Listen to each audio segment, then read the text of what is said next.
Alléluia, Alléluia, Alléluia, Alléluia, Alléluia, Alléluia, Alléluia, Alléluia. Fais-nous voir, Seigneur, ton amour et donne-nous ton salut. Alléluia. Alléluia, Alléluia, Alléluia, Alléluia,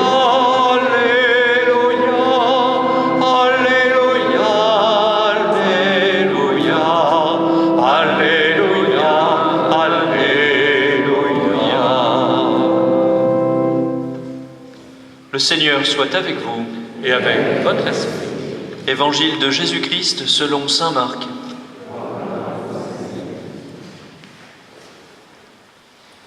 Jésus parlait à ses disciples de sa venue. Prenez garde, veillez, car vous ne savez pas quand viendra le moment. Il en est comme d'un homme parti en voyage en quittant sa maison. Il a donné tout pouvoir à ses serviteurs, fixé à chacun son travail et recommandé aux portiers de veiller. Veillez donc, car vous ne savez pas quand le maître de la maison reviendra, le soir ou à minuit, au chant du coq ou le matin. Il peut arriver à l'improviste et vous trouver endormi. Ce que je vous dis là, je le dis à tous, veillez. Acclamons la parole de Dieu.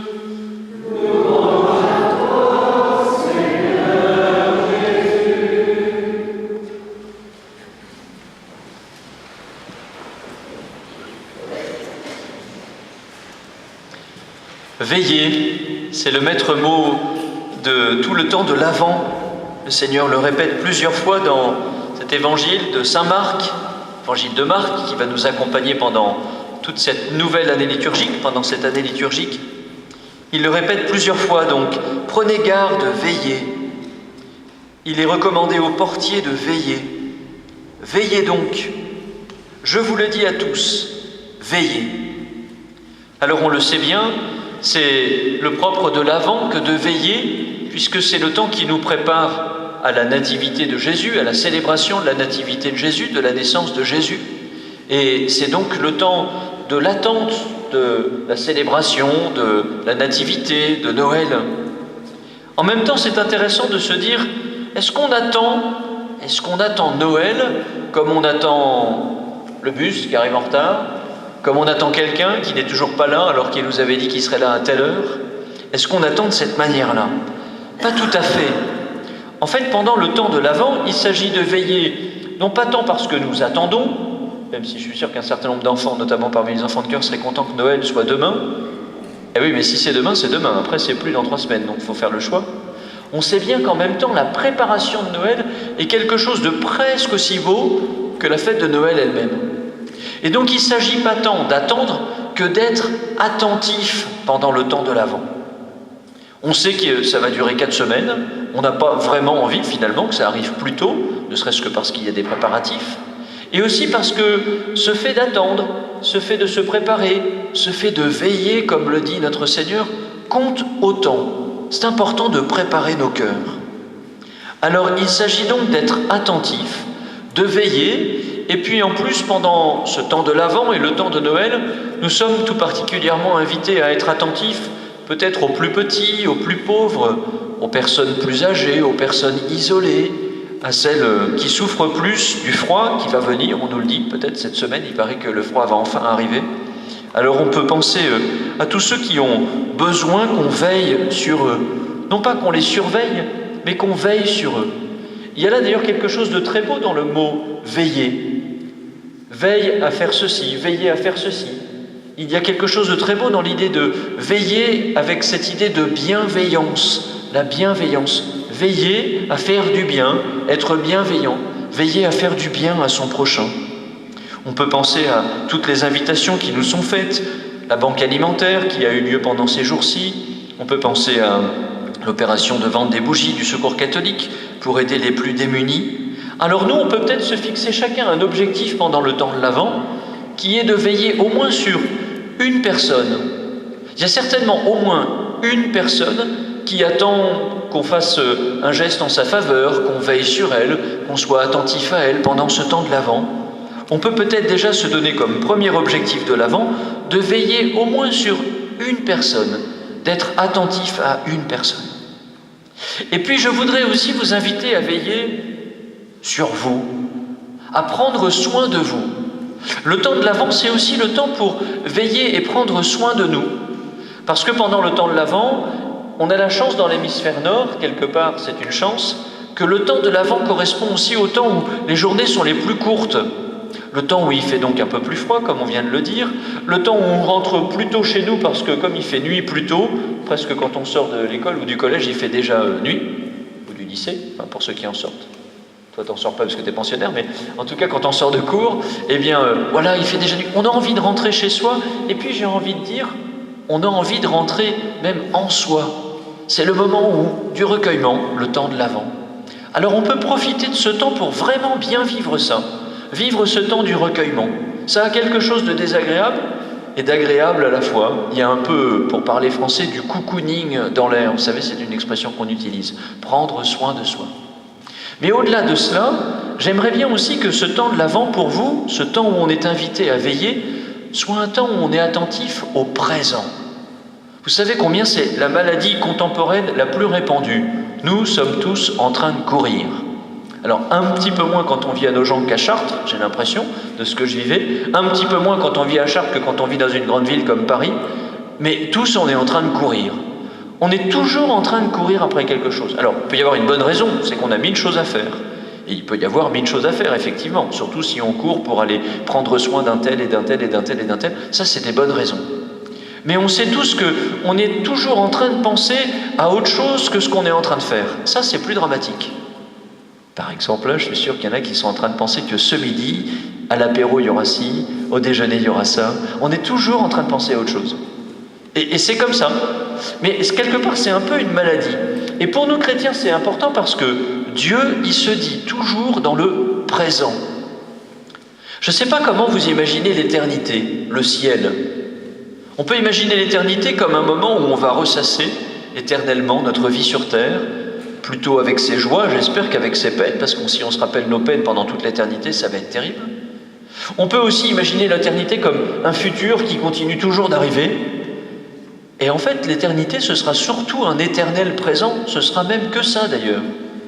L'éternité, ce sera un éternel présent à Dieu. Alors le présent, c'est vraiment un cadeau de Dieu. D'ailleurs, si on y pense bien, quand on aime, c'est toujours dans le présent. Le père Rodin, le fondateur du Secours catholique, avait dans son bureau une horloge qu'on peut encore voir si on va à la cité Saint-Pierre du Secours catholique. Il avait cassé des aiguilles de son horloge et il avait écrit dessus « Charité n'a pas d'heure ». Vous voyez, le présent, c'est toujours lié à l'amour et l'amour au présent. Pensez à deux amoureux. Ils peuvent se regarder dans le blanc des yeux pendant 1 heure et le temps semble ne pas s'écouler, vous voyez. On sait bien d'ailleurs quand on fait des choses qui nous ennuient, 1 heure passe très lentement et quand on fait des choses passionnantes, 1 heure passe très vite. Eh bien, dans l'amour, quand on est comblé, quand notre désir est rassasié, on a l'impression que le temps ne passe pas, mais c'est parce que Dieu se dit toujours dans le présent.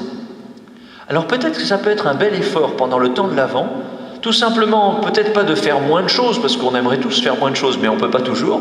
Mais par contre, quand on fait une chose, d'être à celle qu'on fait, pas déjà à celle qu'on va faire après. Tout simplement pour goûter le présent de Dieu.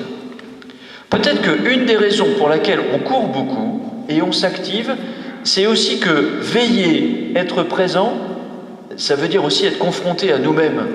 La veille, le présent, il y a quelque chose aussi du silence. C'est dans le silence qu'on semble que le temps s'écoule, que le temps semble plus s'écouler. Alors peut-être aussi, si on n'aime pas trop ça, c'est parce qu'on a peur d'être face à nous-mêmes, d'être finalement face à nos fragilités aussi, à nos peurs. Dans le silence, dans le présent, dans l'instant présent, il y a tout ça qui ressurgit. Le temps de l'Avent, c'est aussi le temps pour offrir ses peurs à Dieu. On va célébrer dans 4 semaines la naissance d'un Dieu qui se fait petit enfant. Il n'y a rien de plus fragile qu'un enfant, à sa naissance particulièrement. Il n'y a rien de plus fragile que ça. Alors pendant le temps de l'Avent, n'ayons pas peur aussi d'offrir nos fragilités à Dieu.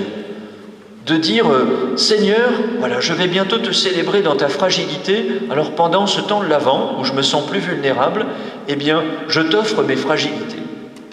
La grande petite Thérèse de Lisieux, elle aimait dire « Je ne puis craindre un Dieu qui s'est fait pour moi si petit, et je l'aime. » Alors on peut, pendant le temps de l'Avent, dire aussi à Dieu « Seigneur, je suis petit, voilà, j'ai toutes les faiblesses que tu connais, celles qui sont liées à mon péché, celles qui sont liées à mes limites humaines aussi, on n'a pas tous les talents du monde, ni toutes les forces du monde.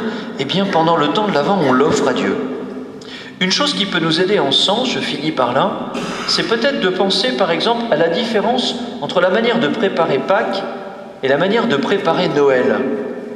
À Pâques, on est plutôt invité à une conversion que je vais dire active. À Pâques, on nous dit, voilà, changez vos cœurs, convertissez-vous et faites des efforts.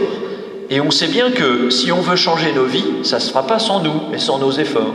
Si on veut devenir chrétien, il faut qu'on y mette un peu de nous-mêmes. Et en même temps, on sait aussi comme chrétien que l'équilibre, c'est que rien ne peut se faire sans nous, mais rien ne peut se faire sans Dieu. Et le temps de l'Avent, c'est plutôt ça, plutôt le temps de la passivité, si le temps du carême, c'est le temps de l'activité pour se convertir. Le temps où on tend la main vers Dieu, qui vient vers nous à travers la naissance de ce petit enfant. Et il faut les deux pour la vie chrétienne. Être passif, se rappeler que c'est Dieu qui nous sauve, c'est pas nous qui nous sauvons nous-mêmes. Mais être actif, parce que Dieu, il ne peut pas nous sauver sans nous. Et l'équilibre est là entre l'Avent et le carême, comme il est entre la vie active et la vie contemplative. Si on s'active trop, on devient des activistes, on ne sait même plus pourquoi on fait ce qu'on fait.